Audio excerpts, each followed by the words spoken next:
Alright, so hello, I'm Jadrien Lacedonia, and today I'll be presenting the history and expansion of Islam. Uh, just to start out with some overview, some key points, I'll be going over the introduction to Islam and its origins, some major events that shaped Islam to be what it is today, and Islamic expansion, and some reasons why people emigrated to where they are currently. All right, so some notable Islamic figures. First one, we got Allah, or God. Um, Islam is a monotheistic religion, and Allah is the sole God, and it's like His word, um, interpreted by His followers, His early followers. That's in the Quran. Um, our second one, we have Muhammad, and he's the messenger of God, and he lived in Medina, or Yathrib, as it was previously known. And I'll get more into him later. Not probably, I will.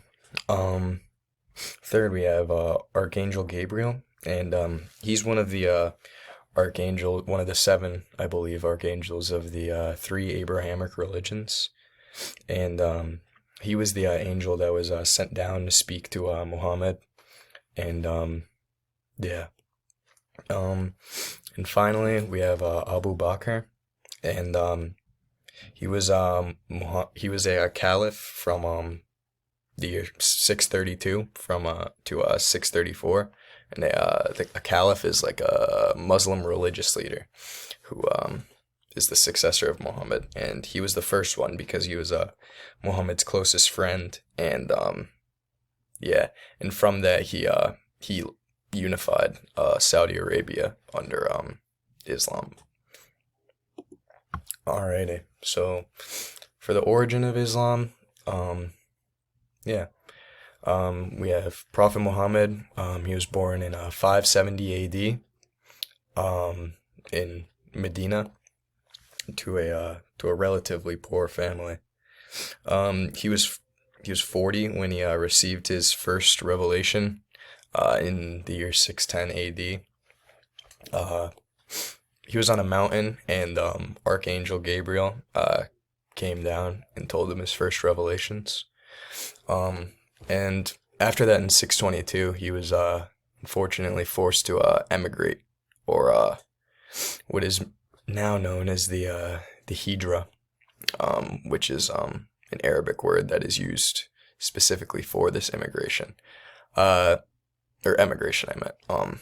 Muslims, they were forced to emigrate due to religious persecution from the people who previously, well, not previously, but who lived in Medina the entire time.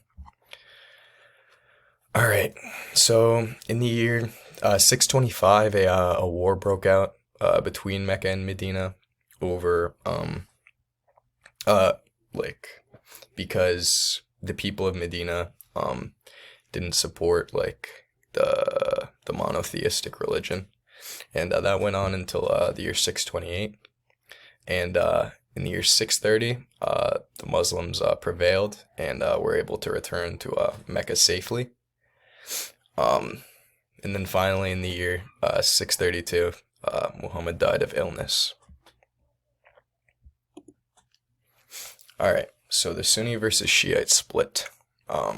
That disagreement was caused mainly over who should be the caliph following Prophet Muhammad, and the Sunnis believed that it should be whoever is most fit for the job, and the Shiites believed that it was the uh, the successor should be blood related. Um, Shiites are also known as the Shia. That's just like a different name for them, and they put humans in like the same category as like the prophets, which the Sunnis do not believe as well. And yeah, the Shiites are mainly, as you can see by this map, that they're mainly in Iran, Iraq, Syria, Lebanon, and Yemen. And yeah, both of them read the Quran, and both of them follow the five like tenets of Islam. Um, so like yeah, it's just like yeah, I'll end it there. um, for this is kind of just like two maps that just like that show the population, um like the diversity, and yeah. So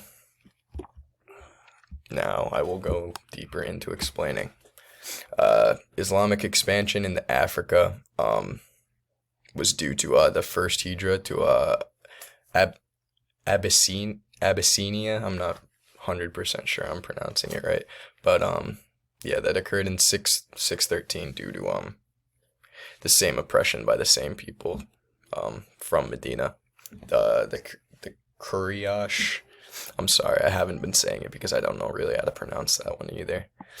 Um, but the trade routes were another big factor that helped with